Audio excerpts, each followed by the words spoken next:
evening and welcome to GBS News at 9. My name is Susan Nganga and our sign language interpreter tonight is Paul Mathenge. Let's look at the top stories this hour. Tonight, we take a look back at the origin of one of Kenya's most influential political movement, the Orange Democratic Movement, better known as ODM. Born out of the heated 2005 constitutional referendum, the party has been at the center of Kenya's democratic journey for nearly 2 decades. Our political affairs reporter Davis Karani traces its history and enduring influence. Let's take a look.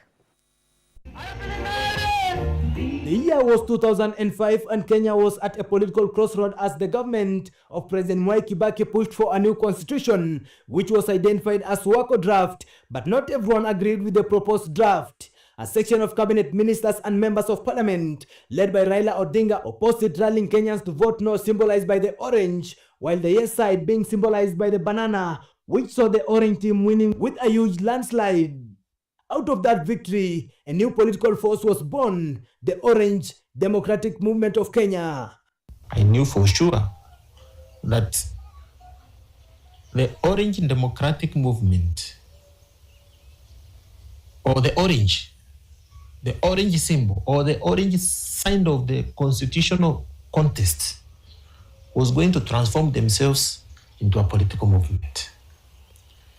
And I took the initiative to register a party called Orange Democratic Movement.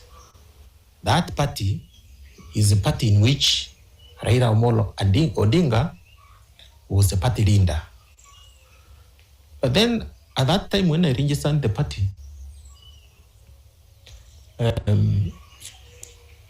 Odinga and his group actually fought very hard for me to relinquish the party to them. And due to the popularity that the Orange had gained, the then Minister for Higher Education, Honorable Stephen Kalonzo Musyoka, together with Senator Daniel Manzo, the current Makueni County Senator, went ahead and registered the party under their custody, leaving Raila Odinga and his troops in the dark. And I remember at one time I was called by Amos Wako, the former Attorney General, and he told me, why can't you give these people this party? Because there were demonstrations all over the country. Nairobi was ungovernable just because he wanted to force me to relinquish or to give them the party. Well, I sat down with work and I told him, these people, they have already to register another movement. I told him there was a party called Fond. And then there was another party called Fond Kenya. There was another party called Fond Asiri. So if I have registered a party called ODM, nothing stops him from registering the Raila group as ODM Uganda, or ODM Tanzania, or ODM whatever. In the 2007 general election, ODM emerged as a major contender, fielding Raila Odinga as its presidential candidate.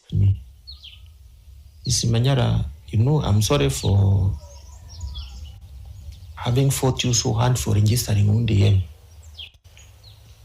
But I did not know that it might come a day when I might need what you registered and kept. She told me that day is now. Can you show me the certificate? So I showed him the certificate. And the Muzee was very happy. He told me, you are now my firstborn son. Those are his words. And now, whatever your father asks for, you cannot refuse. I'm asking you to give me this party so that I can be able to continue my political journey with it. Although the disputed results led to the post-election violence, the party's influence was undeniable, culminating in a power-sharing deal that saw Raila Odinga becoming the Prime Minister in 2008. Of course, you can imagine the kind of jubilation that was accompanied by that declaration that Baba, from nowhere, he has solved a very big political problem. Since then, ODM has remained a central player in the Kenya's political landscape, producing governors, senators, MPs, and shaping national debates for nearly 2 decades. And over the years, the party has withered internal divisions, leadership struggles, and shifting political alliances, yet it continues to stand as a symbol of reforms and opposition politics in the country. What is the future of this country without a Baba? What is the future of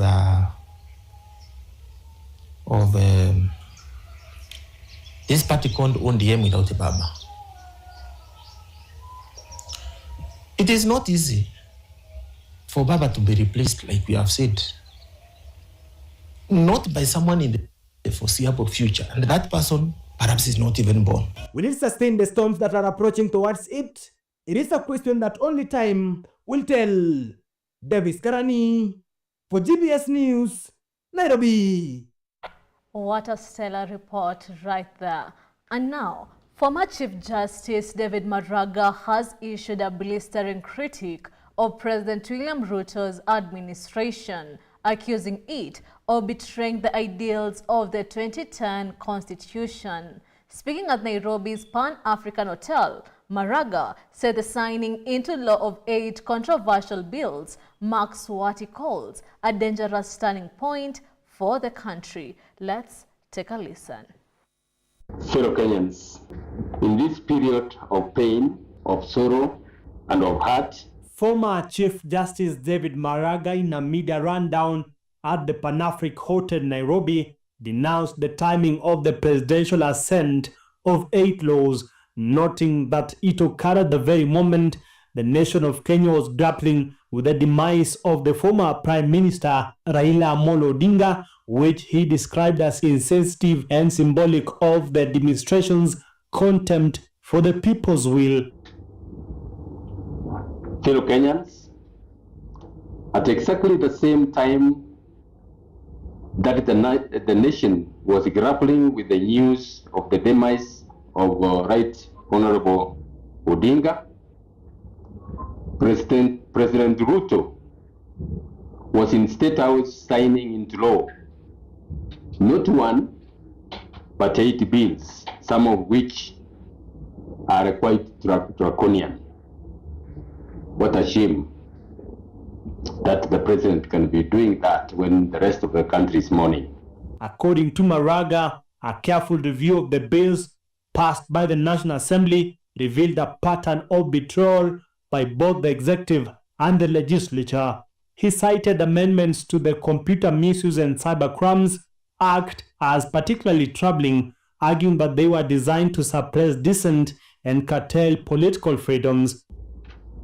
The amendments to the Computer Misuse and Cybercrimes Act, in essence, seek to control and crush political dissent and protests in the guise of expanding protections from cyber criminals.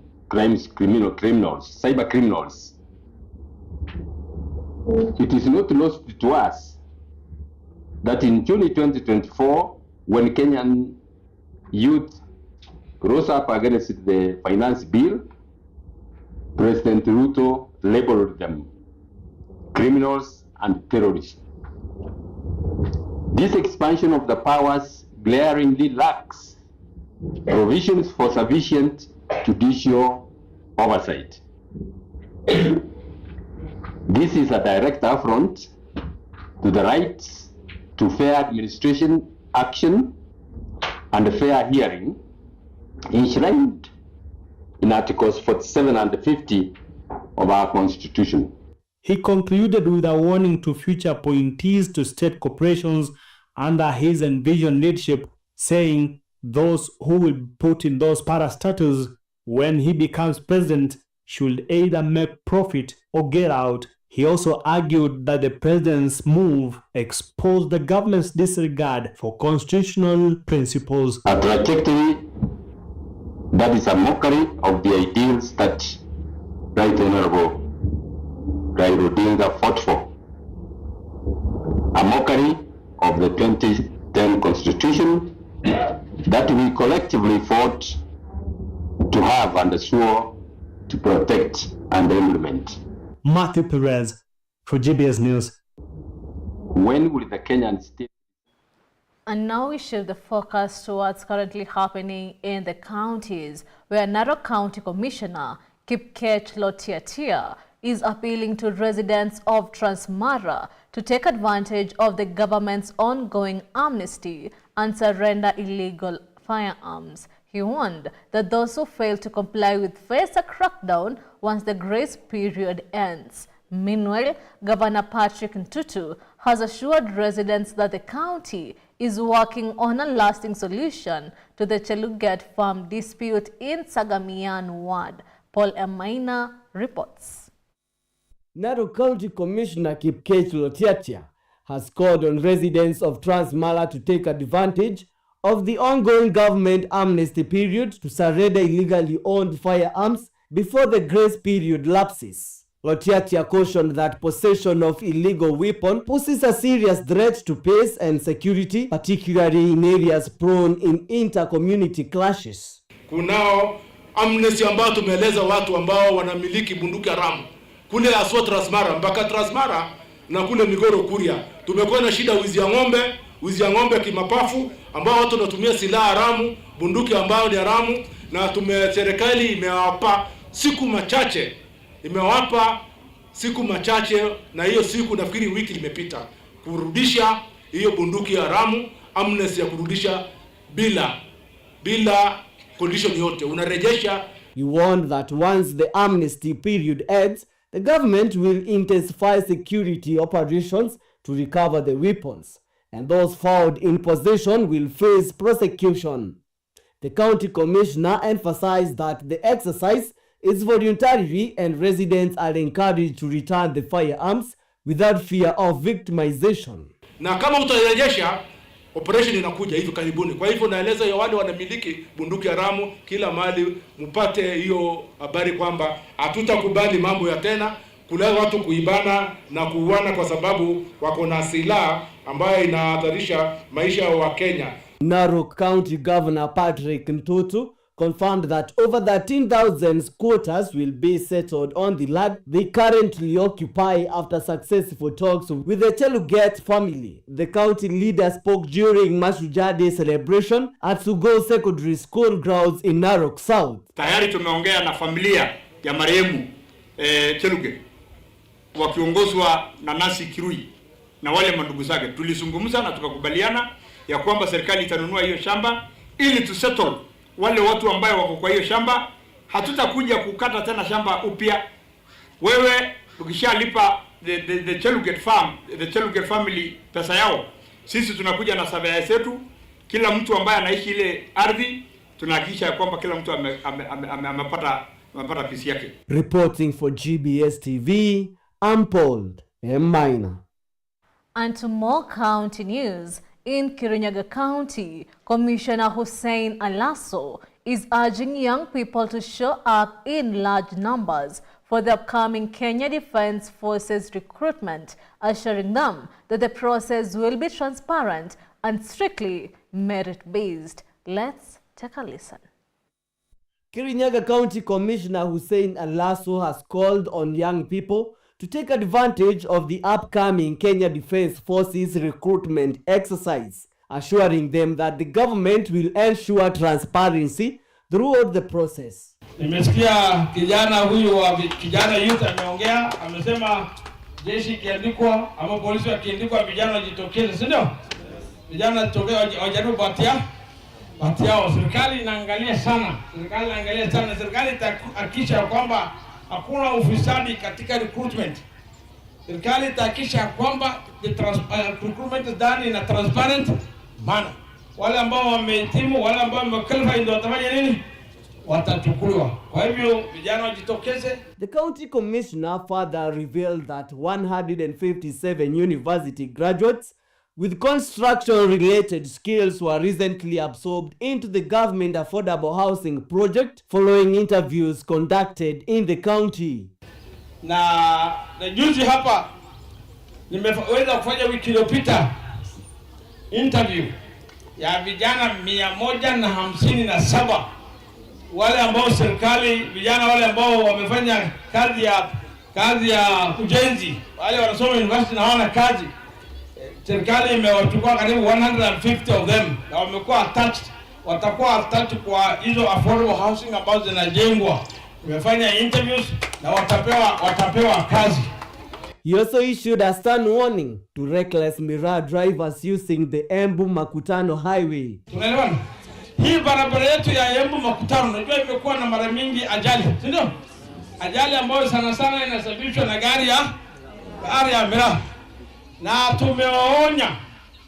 tumewaonya hawa madereva wa gari ya miraa. Na tumewaonya, tunarudia tena, tutaweka msako mkali sana ya polisi katika hii barabara kuhakikisha ya kwamba hao madereva tutawashika na kuwapeleka kotini. Maana tumepoteza watu wengi sana kwa hii barabara kwa sababu ya recklessness ya hao waendeshaji wa gari ya miraa. Na haswa wakati huu ambao tunaelekea tena msimu wa Krismasi. Meanwhile, Wamumu Ward MCA Peter Njiru urged the government to improve feeder roads in the area, citing challenges faced by residents during the rainy season. Sisi tumekuwa na shida hapa ya maji na ningetaka kusema hiyo kwa sababu nikutume tu please. Maji ya mchere na barabara za mchere. Kama saa hii mvua inakuja kunyesha, tutakuwa na shida mingi sana kutoa our rice from the tutakuwa na shida mingi sana ya kutoa mchere kwa shamba kuleta hapa kwa manyumba. Njiru also raised concern over inadequate water for irrigation, saying rice farmers in Wamumu depend heavily on irrigation to sustain their livelihoods.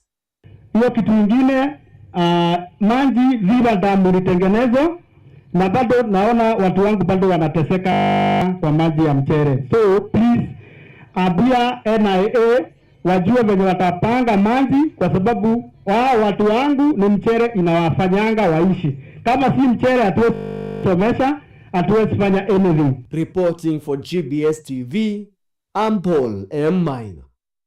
And with that, it is time for us to take a short break. Keep your feedback streaming into social media platforms at GBS TV Africa. You can also reach us via SMS on 21144. We'll be right back. We're going to be discussing dream chasing versus stability. Dream chasing versus stability. Okay, dream chasing nayo ni ngumu. Unaweza kuwa una chase impossible dreams. But yet unaweza kuwa una chase possible dreams. So wewe tu ngangana na dream yako, one day utafika hapo. Kifika certain stage in life, make decisions peke yako, ndio ukiregret usikuwa na mtu kublame. Just go for it. Ndio kikikuuma ni wewe imeuma. Na ikiwork out pia all the best, because si kila time uta-fail na si kila time uta-succeed, but hauwezi jua kama hujajaribu. Mimi nitakuja hapa nikudanganye, soft life. Wewe unajua hiyo soft life inatoka wapi? You guys just want to fly badala you take the stairs step by step. Obviously mtu wako pale juu alianzia somewhere. You can't tell me ati kama kuna alternative utafanya, si basi wewe fanya if that's what you want. Would you rather earn less doing what you love ama earn more doing what you hate? Mimi hata sita kudanganya ati napenda kukufia nchi yangu just because of the money that is there. Si ati anapenda kukua KDF, but it's because of the money that is there. Okay, men are not smart like women. I'm going to say that for a fact. Right now, that is true. If me and Rachel say to pay 1 million, mtape mwaka moja, hiyo million itakuwa hata maybe 10. But if a man unashikanga tu na kiburi, sasa ndio unavaa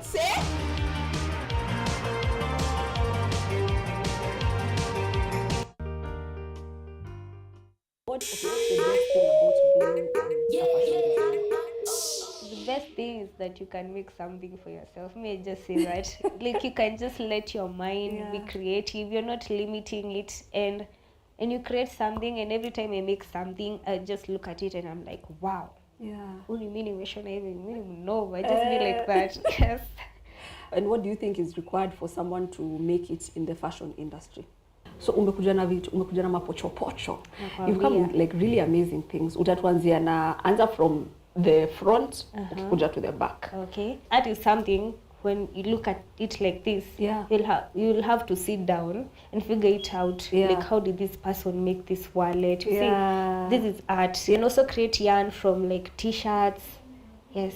So that's what I'm trying to change. I want to create sustainable fashion where you don't have to go and buy yarn to crochet. You can just create yarn at your space, or you can go and thrift clothes made of yarn. Yeah.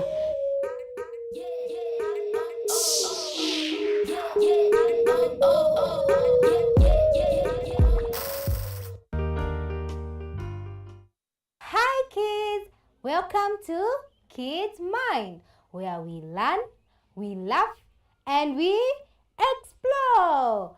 So kids, are you ready to listen to our today's Bible story? Are you ready to listen? You're happy and you know, clap your hands. If you're happy and you know, clap your hands. Samson was a mighty man, a mighty man was he. Samson was a mighty man, a mighty man was he. Samson was a mighty man, a mighty man was he. Between a want or a need, which one is more wise?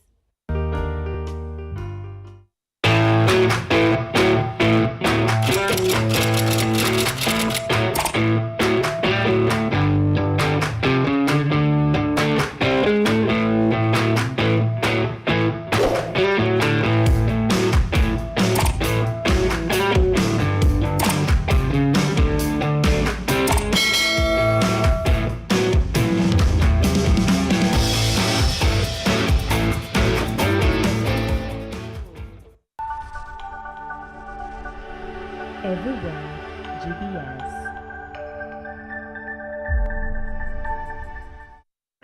Welcome back to the bulletin, and now to the international news. Uganda's President Yoweri Kaguta Museveni is once again defending his decades-long rule, saying his leadership has brought peace, stability, and progress to the country. Speaking at the Kololo Independence Grounds in Kampala, Museveni described Uganda's transformation as a journey from chaos to stability. He highlighted gains in security, infrastructure, and economic growth.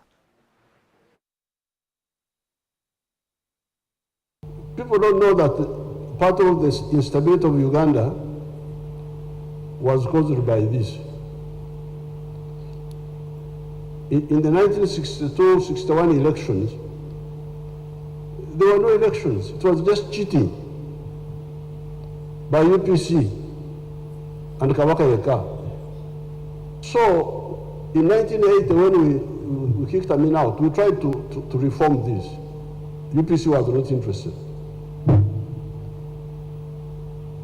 That's why we had to fight 1981. Otherwise, there was no need for another war. What was it for?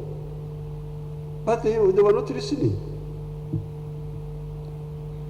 They disqualified candidates. So Chango Macho, a professor, was disqualified, but he could not read English.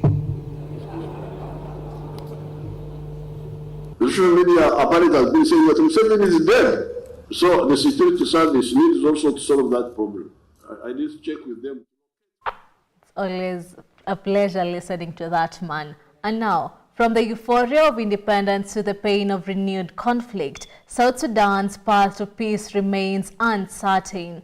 But amid the challenges, communities across the nation still hold hope that upcoming election could bring long-awaited stability and development. Davis Karani now reports.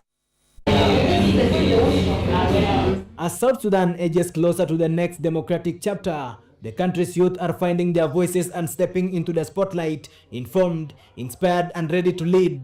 Initially, I've been having several misconceptions about the election, and I had very limited knowledge on the electoral process, such as the eligibility to vote and the processes involved, the pre-election processes, the election processes, and the post-election processes. But all these doubts have been cleared today. These youth know that participation in the lead up to the election is as important as the vote itself, particularly for the young women who often face cultural and social barriers. The barriers that we are facing, basically, like I said, there's gender exclusivity from the women's side. With the youth at the same time, we are not fully represented, basically because they feel we don't have the experience as the youth. Recognizing these challenges, the High-Level Election Commission in Western Equatorial State is taking steps to ensure inclusiveness by conducting crucial information campaign. The security environment for the women and the people living with disabilities. So the security needs to be stable for women to actively participate. Supported by the United Nations mission in South Sudan and other nation partners, this campaign helps citizens better understand their civic rights and responsibilities. Came out from our office, going to the public and encourage them and aware them about the election, because you know this is the first time to happen in South Sudan. We have young people now 18 years, above 18 years, they never experienced this. So we have to go up. That's the office now working closely with our partner, UN Electoral Assistance Team, to make sure that we cover the public awareness to all the people. As December 2026 and with it the premise of election is fast approaching, young people are getting ready to claim their space. We're constantly working with various sections, taking an integrated approach to educating the local population on elections through the various workshops that we have. So we dedicate certain sessions to speak on elections. We're constantly conducting workshops that also target police officers, uniformed personnel, and civilian population. Initiatives like this make sure they can be in a vital part in shaping their own future. Davis Karani for GBS News, South Sudan. And still on elections, Cameroon is preparing for the official announcement of its election results, expected this Thursday, October 23rd. As the nation awaits the Constitutional Council's verdict, several candidates are already declaring victory. Among them is Chiroma of the Cameroon National Salvation Front, whose calls for international engagement are making headlines. Here's more on that story. Tension is mounting in Cameroon as the nation awaits the official election results, now expected this coming Thursday on October 23rd. In the days since the vote, rival candidates have declared themselves winners, fueling public uncertainty and unrest. Le peuple a choisi. The people have made their choice, and this choice must be respected. I call upon all institutions, all administrative authorities and leaders not to become enemies of the people that they are meant to serve. The time of fear, manipulation and false circulations is over. The only side that matters today is that of Cameroon. Faux calcul est révolu. Le seul camp qui compte aujourd'hui, c'est celui du Cameroun. Issa Chiroma of the Cameroon National Salvation Front has been especially vocal. He claims to hold official polling station reports showing a strong lead and is urging President Paul Biya, who has ruled for 43 years, to respect the will of the people and leave office with dignity. To the outgoing President Paul Biya, you have led this country for 43 years. History is watching you.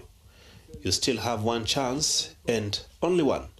That is to leave office with dignity as a statesman, to respect the will of the people.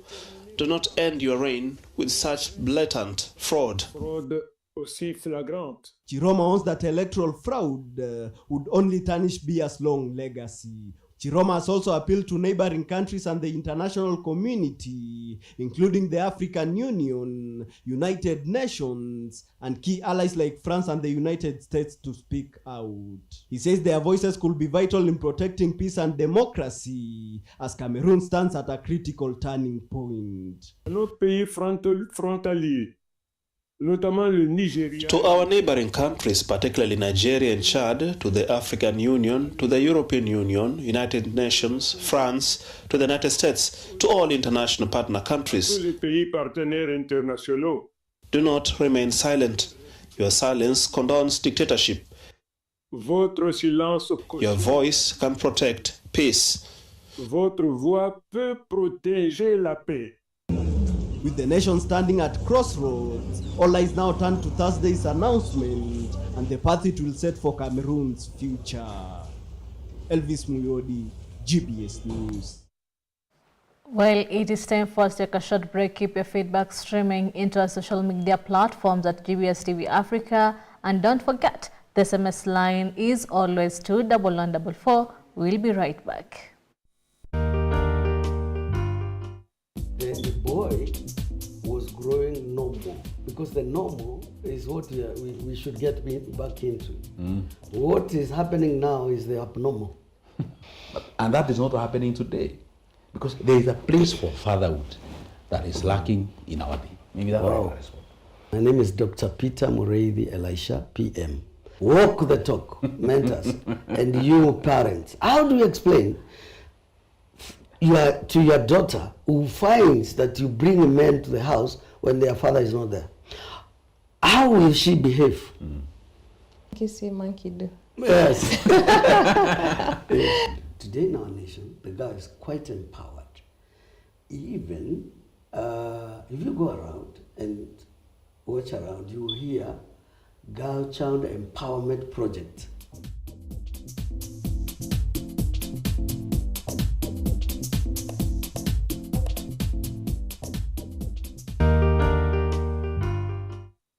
So it's anime and cosplay in Kenya. I came to know about anime when I was a teenager, because that's when I knew, oh, it's not a cartoon, it's an anime. And I came to realize, oh, it's a whole thing and it's a whole culture and it's a whole community behind it. I remember I used to watch Dragon Ball Z, but that time I didn't know it was Yeah, cartoon. Yeah. Oh, let me go watch cartoon. Anime has been there, it's just growing with time and people are getting to know more about it. This has been going on since 2016. Like, people have been meeting up for anime and DC, whatever nerdism you engage in since 2016. Cosplay, basically, what it says is costume Role play. Yeah, so you dress up as a character from an anime, and that's just it. So character likeness, how much do you look like the character? Some parents see anime as just cartoons. You're like which is true. What's your take on this perception? Hizo cartoons zako zenye unawatch. Also, it doesn't bother me at all. Most of the most popular anime we enjoy today, Jujutsu Kaisen, is for kids. Naruto is for kids. One Piece is for kids. So yeah, it's never bothered me when people are like, anime is for kids, anime is cartoons. I say this as someone who's been watching anime for 15 years. Anime is cartoons.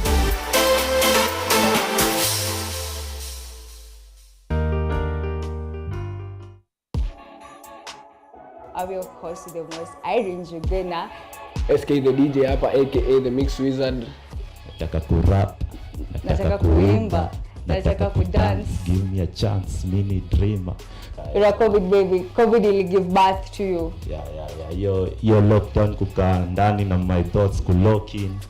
Kanibadilisha. Ni setback gani umeface like in the industry kutoka 2020, 5 years ago mpaka sahi? The first one ilikuwa kujifunza kurap. Wase wa appreciate bars, wa appreciate lines. Like hii ni kitu tunatakingi time kuandika. Sometimes na wonder ka God na exist, you life manzeni moto. Yeah. Mbono na acha your daughters and sons wa dedi kwa moto. I like to think through things before nifanye. Gani na make sense to me, see according to the rules. This song, it was like a personal prayer. And it was two the things I faced at that time. Mimi, I'm a versatile artist. First of all, I don't like to call myself a rapper. Neither do I call myself a singer. I call myself an artist or a musician.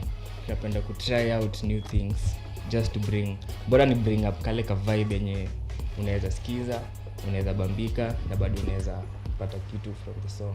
Unaweza ku live a different person after umesikiza.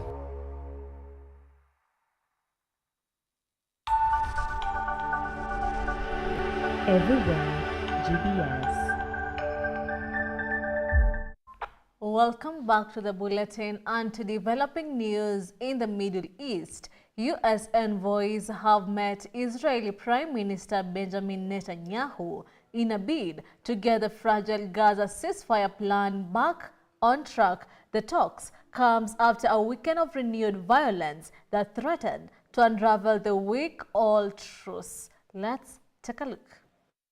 This Israeli military video is said to show its bulldozers marking out a new yellow line in Gaza, meant to delineate Israel's military pullback from the main populated areas under a week-old truce, after an explosion of violence over the weekend threatened to derail the ceasefire. U.S. envoys met Israeli Prime Minister Benjamin Netanyahu on Monday, aiming to corral Israel and Hamas to get the plan back on track. Palestinians, meanwhile, were burying yet more dead after Israeli bombardment killed at least 28 people in Gaza on Sunday. That followed a militant attack that killed 2 soldiers. Palestinian medics said this is the ceasefire. Israel and Hamas have both recommitted to the truce, but there were further deaths from Israeli tank fire on Monday. Israel accused militants of crossing the yellow line. Gaza City residents said that they were confused about the line, with electronic maps available, but no physical marking yet on most of the route.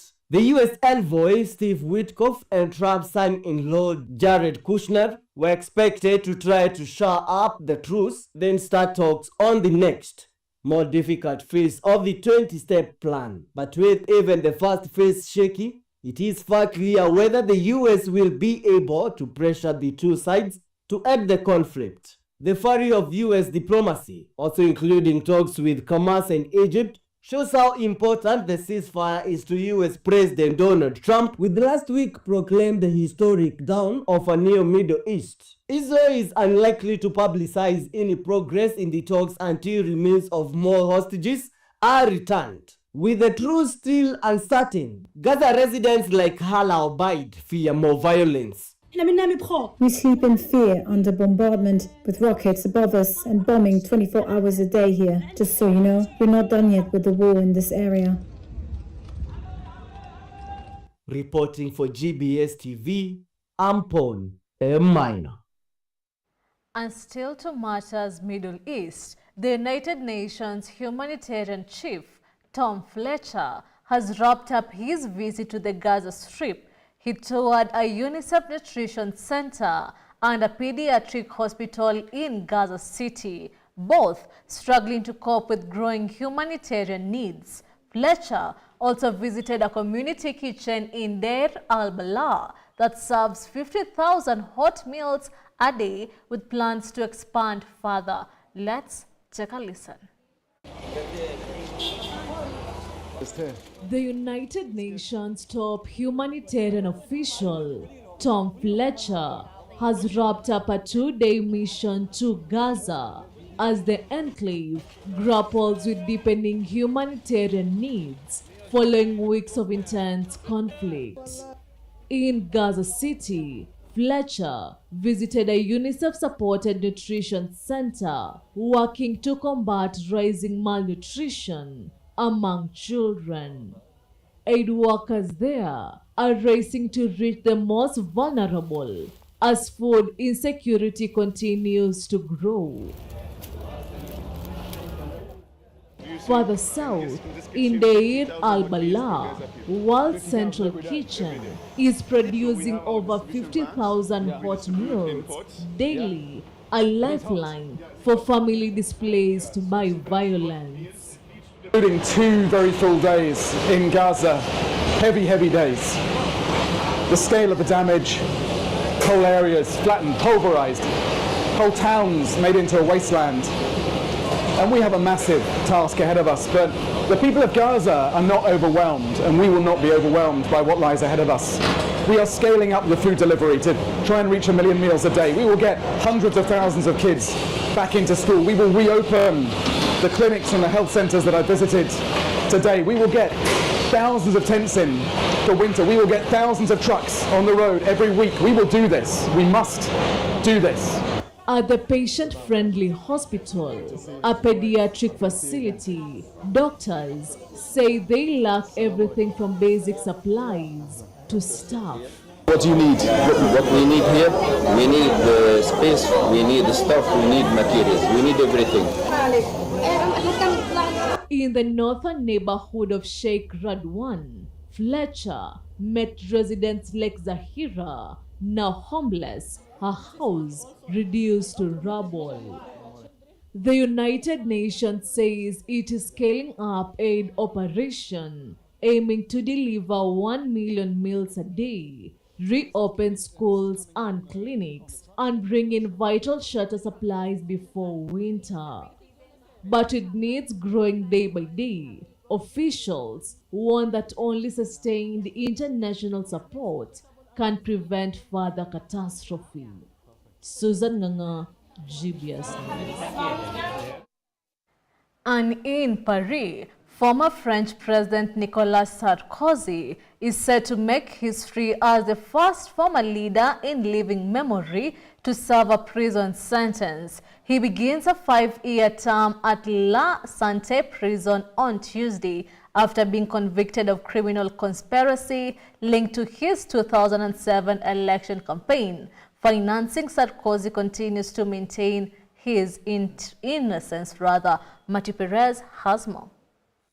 Nicolas Sarkozy, France's right-wing leader and president from 2007 to 2012, was convicted in late September of criminal conspiracy over a plan for late Libyan dictator Muammar Gaddafi to fund his electoral campaign. Since losing his re-election, he has faced a flurry of legal woes. In an unprecedented judgment, the Paris judge ruled that Sarkozy will start to serve prison term without waiting for his appeal to be heard due to the seriousness of the disruption to public order caused by the offense.